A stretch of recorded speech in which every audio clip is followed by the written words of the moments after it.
sister. I'm proud to say that she's my sister. In the National Little Black Woman. I'm a blood sister, but it's my sister, April Muhammad, who has, since I've been here, she's shown me nothing but love.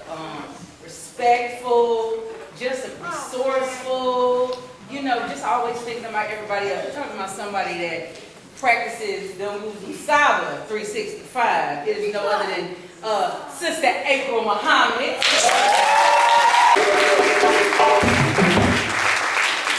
Peace and blessings. I wanted to go all out and have a PowerPoint presentation, but you see how full it is right now. So I'm going old school. I'm going to stay on point because, you know, sometimes we get in the crowd and we talk. So I want to stay right on point so that we can get out of here. So today, I just want to tell you a little bit about myself for those of you who do not know me. I am Sister April Muhammad. I am the co-founder of Black Star Academy. I am the co-owner of Majestic Flavors. I have 4 children, and I'm a balancing, passionate person. That's what I call myself. So I have a plethora of passions. So you may see me doing a little something, everything. But one thing that I'm super passionate about is Kwanzaa. Kwanzaa 365 though. So a little over 20 years ago, and I want to say it was Homecoming Cafe, I was invited by a very dear sister who doesn't know she's kind of like a mentor to me. Her name is Sister Deidre Ali. She's no longer in Birmingham. But she introduced me to Kwanzaa and the concept of Kwanzaa. I didn't get it at first, but she said one thing that stuck with me, and that's what resonated with me. She said Kwanzaa is 365. And when she said that, every single thing that I have done has been in principle. I'm a very principled person. So having the principle, there's no way to argue with those principles. So we're going to talk a little bit about that. But I can't go any further without opening up in the name of the Most High. Because sometimes we start things and we don't bring in that energy. So that particular ancestor, I want to bring to this moment right now. So I also want to thank the Sisterhood of National Hookup for Black Women for allowing me to speak on their behalf for this night. And I want to thank I don't know if we have any members here from 46th Street Baptist Church. If we do, we have any members? Could you raise your hand? Unfortunately, we don't. Oh, there we go. Sound man. Let's give it a minute. We want to thank the members and the Pastor Cunningham here at 46th Street Baptist Church. Because I got to tell y'all, here in Birmingham, you know, this is about little part of the Bible Belt. So Kwanzaa, some people are a little afraid of Kwanzaa, and a lot of churches are afraid of Kwanzaa because they don't know. So for 46th Street Baptist Church to open their doors, and I'm going to give a shout out to 2 other churches because they are true representations of Ujima. That's 46th Street Baptist Church, where we have our reading room right upstairs, so afterwards if y'all want to go see it. And First United Presbyterian Church, where we have Black Star Academy. I don't know if y'all give them a hand.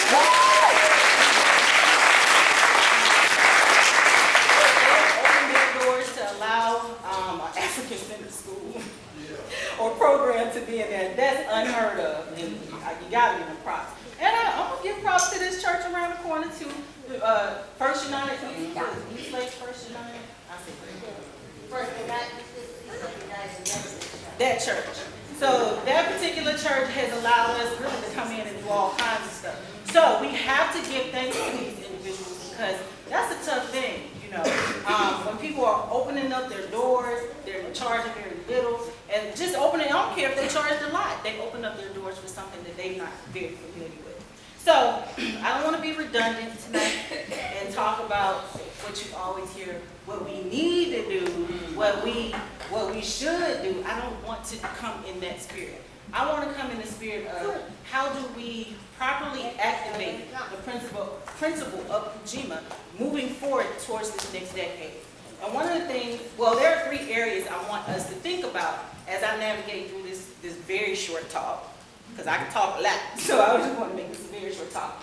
I want you to think about how to apply Ujima with your family, with religious institutions, and community organizations. And I pull those 3 in particular because those, if you think about it, the family structure, if it's not tight, if the family structure isn't tight, it's going to make everything else you do weaken. It's going to weaken everything. That's the foundation. Our family is our foundation. When we come, whether we say we believe in Christianity, Islam, I like to consider myself a Baptist, Muslim, nationalist, spiritualist. So I'm a little bit there. Oh, that's your two gentlemen. Okay. So you're not going to box me in. That's what I'm finna tell you. You're not going to box me in. So when you see me, you may see me with some chakra beads or something. You may see me with some my Muslim garb on. I'm who I am, and that's what I love to be. So we want to look at those things. So the religious houses have always been the center of organizing community. We just kind of got away from that, and I'm gonna tell you why. I'm gonna name a couple of reasons, a couple of impediments of what has been stopping us to be as active as we should be, or moving. As I know we've made some progress, but we should be much further than we are. So I want to talk about those impediments a little later.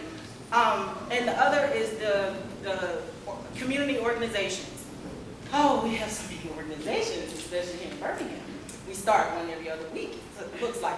However, the process of maintaining one is the thing. The process of the longevity of having an organization, a viable organization. So we don't want to just throw things together anymore. We want to make them sustainable. So we have 7 principles of Kwanzaa, as Sister Keisha pointed out to us. And one of the principles, well, 7 is a very spiritual number. It's high vibration. That means that it lays a very powerful foundation. So when I look at the 7 principles of Kwanzaa, recently, I really dissected them. I took them apart, and I said, for me, I would change the order. For me. I'm not saying for you. For me, my order, because I put the principles according to how I run my life. So the first part of what's most important to me is my faith. So money would be number 1 for me. The next thing, because I can't do anything without faith. I can't even I'm here because of, I believe that I can get up out that bed, and I'm here, okay? So the next thing would be Mia. What did we say, Mia? Purpose. Once you know that there's a higher power, not just, and I'm looking up, but I don't want us to stay looking up at a higher power. There's a higher power within ourselves that we got to learn how to harness outside of ourselves. So we can't keep doing this because we're going to miss right here and we're going to miss coming in. So once you understand, having that faith empowers you and brings you closer, it draws you closer to understanding your purpose. Because if you don't know your purpose, just forget about joining an organization. I'm going to tell you that right now. I know this don't sound pretty harsh because you come in and now some people are confused. It's okay because you find your purpose in an organization. But if there are certain things that you have to do before you say, I want to run an organization. Let me just say that. So purpose is next for me. So I have my faith. I have my purpose. Now I have to be self-determined to do what it is that I want to do. So that's number 3 for me. Coochie chocolate is number 3 for me. Now that I have my purpose, I'm connected with my source. I'm self-determined, so I'm making things happen. Now I got to pull out some creativity, my kaumba. So that kaumba is going to give me, I'm able to walk in and know what I can give to a community or to how I'm going to contribute through my kaumba. The next would be Ujima. And I say Ujima for number 5, I tell you why. Because if I don't know what I can bring to the table, why am I there? I'm going to constantly cause problems at that table because I'm over here, I'm doing that, I'm over here, I'm doing this. So once you know your purpose, when you sit at that table, you sit in power because you know your power. So I come, my 5th one would be collective working responsibility because I know my responsibility. I'm here, I'm ready to work, let's do this. So I come with that on number 5. Number 6, I noticed you pause on that a lot. that cooperative economics. Oh my God, we so stuck on that. And I'm telling you, and I know, and I want to go over some of the reasons why. But one reason why is because we haven't even taken the other principles and kind of nurtured them individually. So we're wanting somebody else to do the principles, but we're not looking at how we apply them to ourselves and infuse them in our daily walk of life. So it's going to be harder to hold any type of money, do any type of black business, whatever business you want. If you can't even do a budget at the house, why would you say you're going to start a business? So you got to understand self-determination, all of that. So we don't get into that. So Ujima, that is the ultimate goal of the principles of Kwanzaa, unity. So once you put all of these things in perspective, at least that's for me. Umoja, I'm sorry. Umoja, unity is our ultimate goal for all that we do. And we got to be patient with ourselves because nation building takes time. First of all, we got to build human potential. So that's what you call education. We have to be educated on how to love ourselves, how to heal ourselves, all of those things. So, y'all okay with that? Yeah. All right. So we all know that Ujima means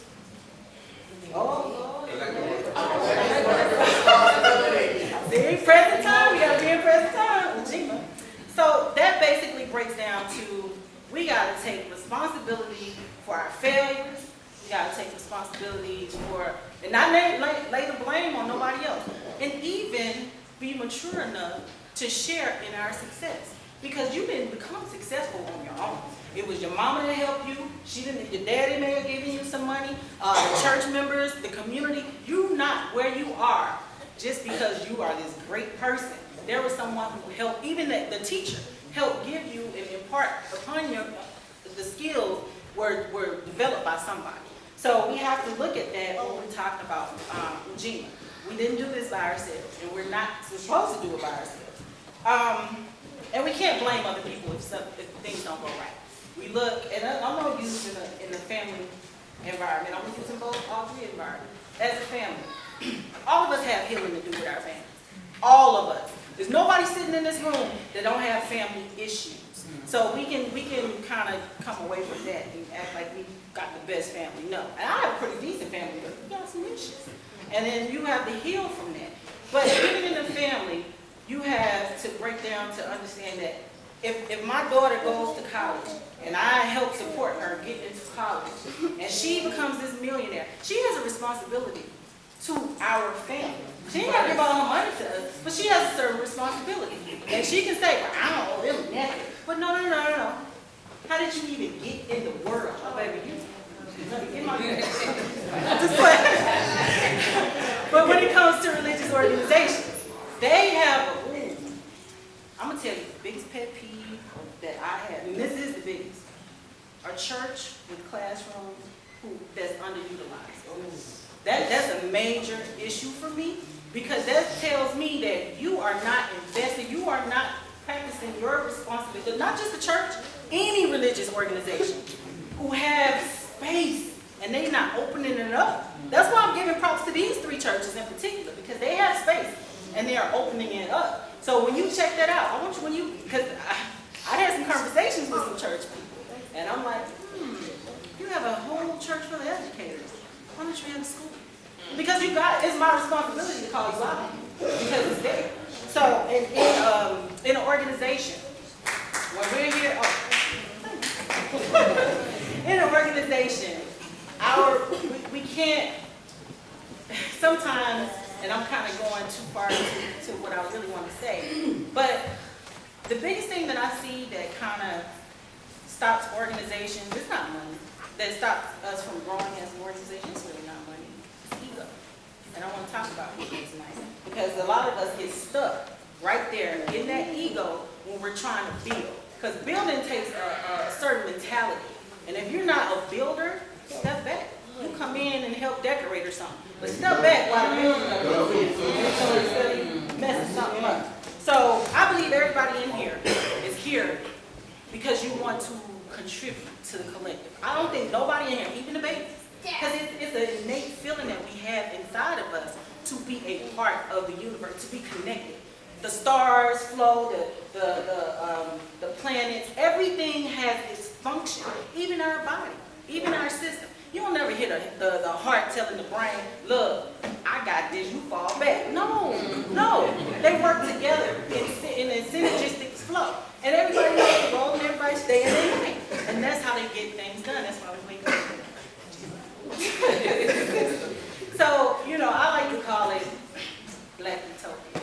That's my ultimate goal. I want to see a Black Utopia. I want to see that beautiful nation where we can go outside. We can start with the community. We talk nation building, but let's start with community building first. Let's kind of take our goals and make them realistic and be moved into. I know everybody focusing on 2020. I'm talking about the whole next decade. Let's look at this next decade and say, how do we build a community? Let's hold on to the nation building. Let's pause on it right quick. Let's build community. The first thing we got to do, there's a whole lot of elements that go into community building. So, I want to break down a couple of words. So we said this is collective work and responsibility. I'm going to get some crowd participation. I'm an educator, so that's what I do. I just want two people, because I want to show you there's two different perspectives. Everybody has a different view on how they see it. The word collective. I just need two people, just two. Raise your hand if you want to add, what's your defined collective, the word collective. And then I will call you out. I want a youth and I want somebody, I'm not going to call you a seasoned person. Come on, my baby. Stand up. I want you to stand up.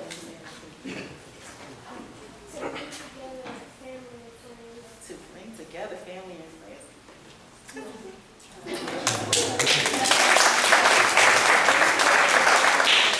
me get somebody over the age of 20. Okay, my brother.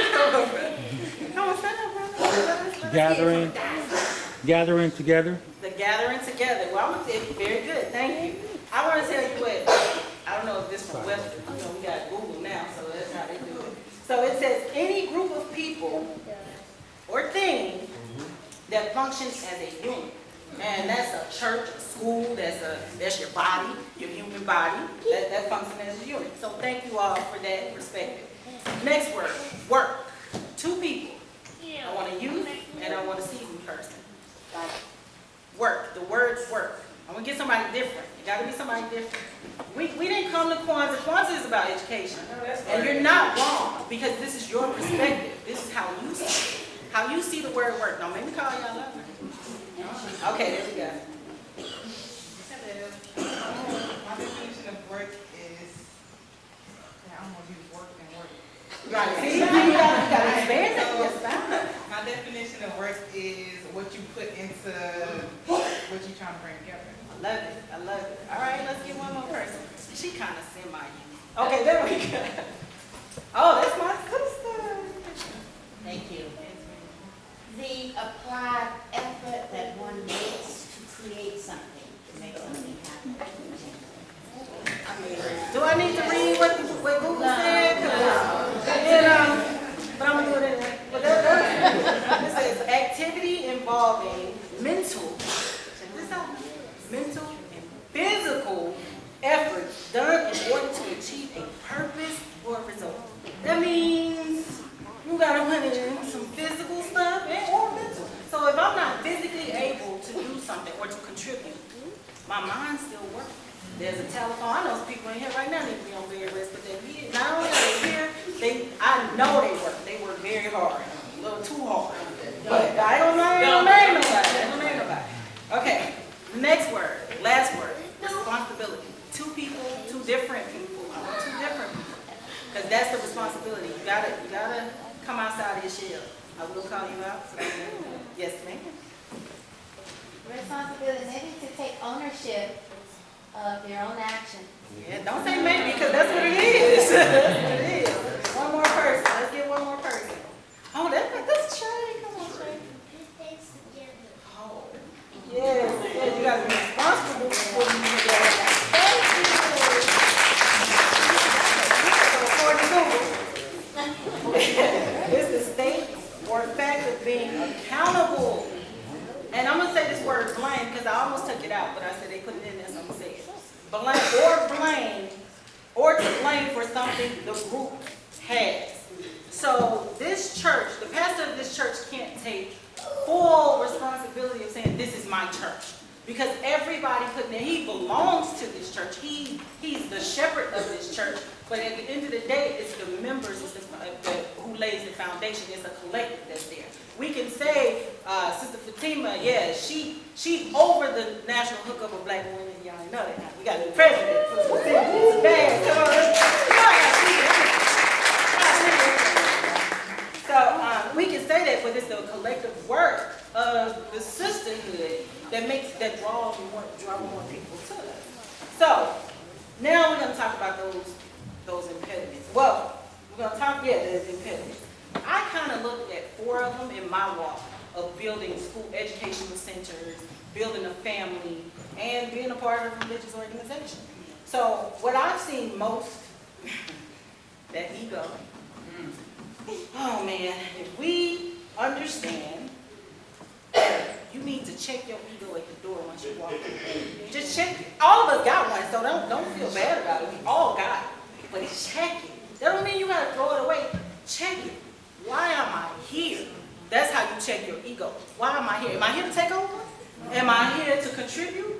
What's my purpose of being here? So checking your ego. All of us have something to contribute. I'm gonna tell you a quick little story about my little somewhat insecurity, but I got out of it real quick. I have a lot of friends, colleagues who have PhDs in education. I don't. I have an associate degree. And with my little associate degree, not in education, I built 2 educational centers with the help of a collective. However, I went out because I was self-determined to do it. When people told me it couldn't be done because you need $1 million, did it in my house. But I look at the people with the PhDs, and this is not going to shade, so please take down, no shade, bro.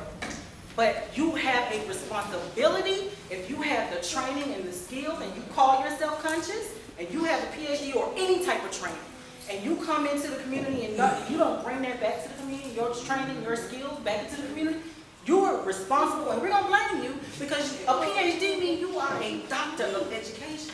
You have the tools to heal this system. And if you don't think the education system is something wrong with the race, I just want to see. I just want to see. So we all know there's work to be done here. So if you went to school for a PhD, that you need to be having several educational centers. That's my opinion, and that's how I feel. And I used to feel inferior and have low self-esteem. Like, I'm in this room, I'm on this panel with all these people, and they got all this training. But it wasn't about the training. It was about my love. It was about my passion. It was about what I wanted to put in, how I wanted to put in work. I had babies, and I trained myself. I made a lot of mistakes. It's not a mistake.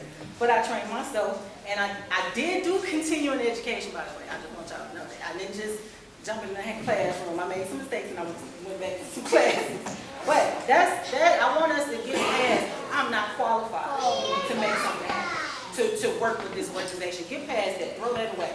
And it's not mandatory that everybody believe like we believe. Black Star Academy is so unique in so many ways. I remember one day I just sat back, there was a brother coming in there, and I was giving all kinds of greetings.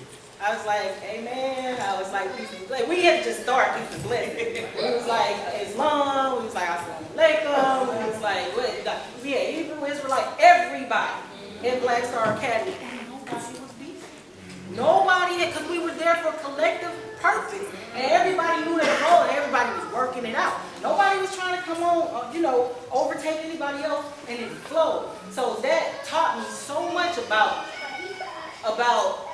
titles. We get caught up with that. We don't have to, that means nothing. For real. It's what's here and what the work is that we're willing to put in. So all of us have something to contribute. Another thing, some of y'all, I don't want anybody, I want us to look at ourselves. Don't look at anybody else, because this comes from me. I had to analyze myself as working in the community and some of my mistakes and some of the things that I've analyzed my 24 years of working in the community. Lack of discipline. We like discipline. This is real. As people, we like discipline. And the thing is, and I'm going to show you how. We don't have respect for authority. That's just real. You just got to keep it real. My God, on time management, Lord have mercy. You got to keep it real. As I said before, we trying to run whole corporations and we can't even do a family budget. Y'all keep it real. We can't control our emotions. And I'm an emotional person. And I've had to learn how to control my emotions. So I'm saying, like, you can't go and you do not see our counterparts in the boardroom. Even if they hate each other, when it comes to doing business, you don't hear them talking about, yo, mom, and then you did this and this. Pause. We gotta get this, we finna get this paper. And we finna build this business. I'm gonna continue to hate you. But this is what we know. So we got emotions. We gotta learn how to control them. I didn't say don't have them. I said control them. Understand that our word is bond. If you say you're gonna do something, and this is where the responsibility gotta come in at. See, we can't just keep letting people do stuff and don't check it. You said you were gonna be here and bring the rice. And you know we got the food and dinner, but you ain't gonna show up with the rice. What's up? Or you ain't even get nobody fall from, cold down. You gotta be held responsible.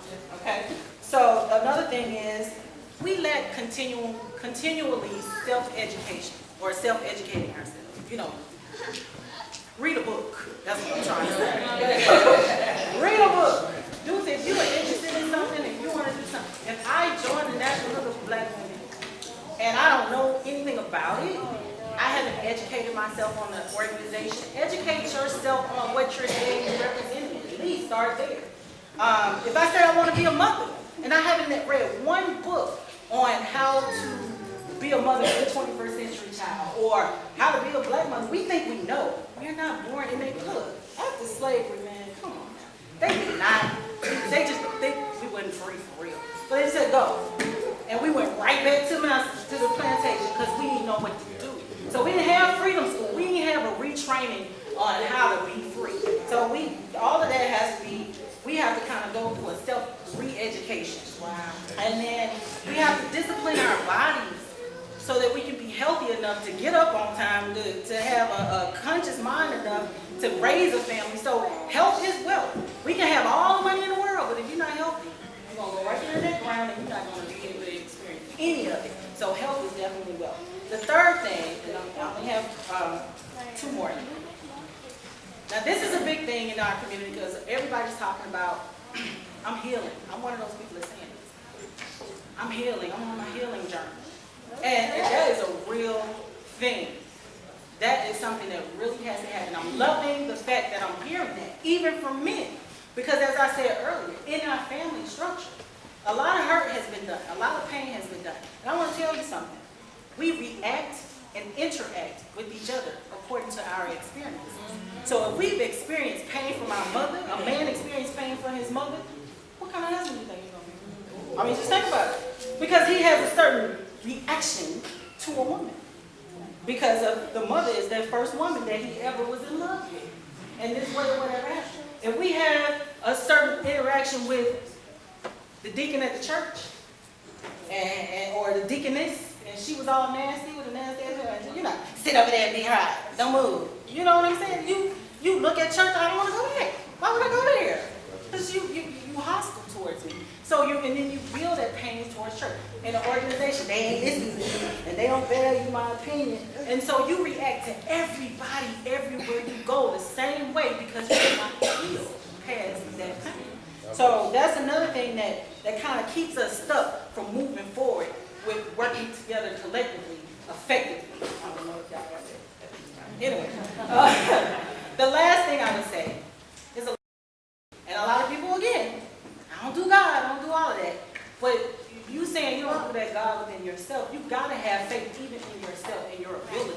So when we do that power that we have, when and I'm gonna show y'all something. And this is not arrogant.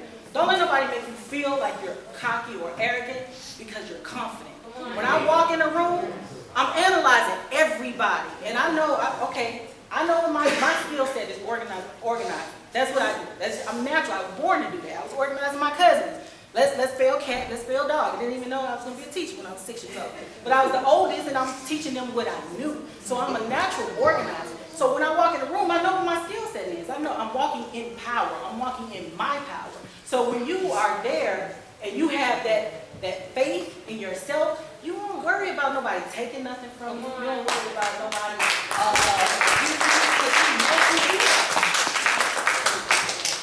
And then it says, everybody is born to contribute. Like I said before, we are a universal people, and we are put on this planet to contribute. You can stay in the house all you want to, but you're going to have to get out there and get with somebody. And even if it's a man, woman, dog, cat, I don't know. But you're going to have to be collectively working with somebody or something. So I do want to point this out. The responsibility for the community. And I'm going to break this down by age groups. And I want you to see the value in each age group, because I see this a lot in our community. This is really another thing that kind of hinders us. Ageism, sexism, all of that. But the youth, I want the elders to hear this. The youth brings creativity. If you don't have youth, then and I love our organization because we're constantly, Mama Yvette, when she was phasing out of being president, first thing she was like, I'm gonna let y'all young folks brew. Take over. Y'all gonna do this, we finna sit down. And I thought that was a big step to take, because that's another hard thing, especially in Birmingham. Birmingham's so serious about holding on to that torch. We don't know how to pass the torch properly. So we like, my dad was Reverend Cunningham, 3rd, 4th, 5th, and his son gonna do this. What about the other person? And that I just threw Cunningham out there. I forgot the president, now it's Cunningham. Oh, no shade. Okay, so the youth bring creativity. The youth bring movement. Think about the civil rights movement. It wasn't done by no elders. I'm sorry to tell you, that was done by the youth.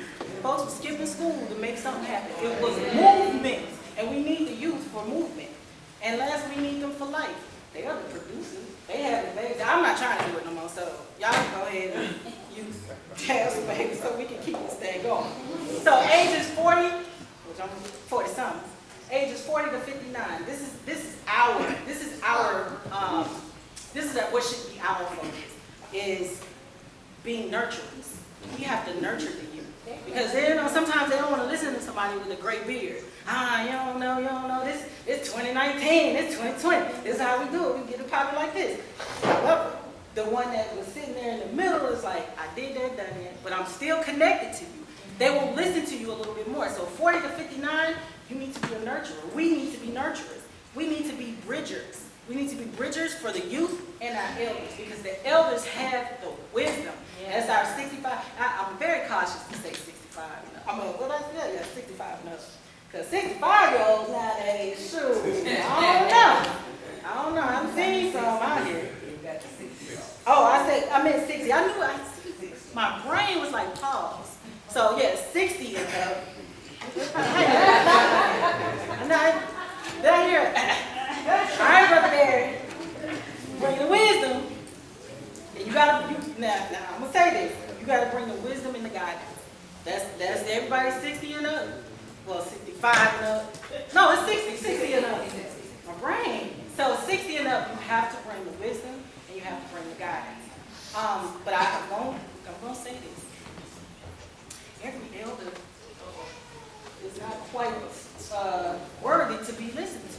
I'm going to say that because if you are acting just, I heard somebody tell me, they said, if you was a young extra fool, and you still, most likely you still, if you haven't healed or did the work, you're probably an old fool. So it's hard to listen to an old fool.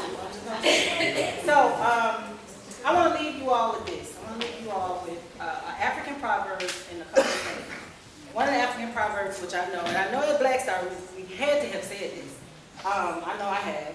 It says, if you want to go fast. Yes. If you want to go fast, go what? Alone. If you want to go far, go together. That's the African proverb. Okay? Mother Teresa. Yeah, I said it. I said it. Mother Teresa said, I can do things you cannot. You can do things I cannot. Together, we can do great things. Yeah. Think about that. We come together and bring our abilities that collectively display and hold each other accountable. That's power in that. Henry Ford. And I chose these particular things because I wanted to come from an African perspective. I wanted to come from a business perspective. I wanted to come from a religious perspective. So you can see this. So Henry Ford, he said, coming together is the beginning That's easy. We came together right now. That was easy, right? You drove, you came, you sat, you listened, right? That's easy. It's easy to put something together. But keeping together is a process. Don't forget that. It's not going to be happy Skittles and rainbows and everything trying to keep it together. It's a process. You're going to make mistakes. Accept them now. But this is the kicker. Working together is success. That's the unity we're looking for.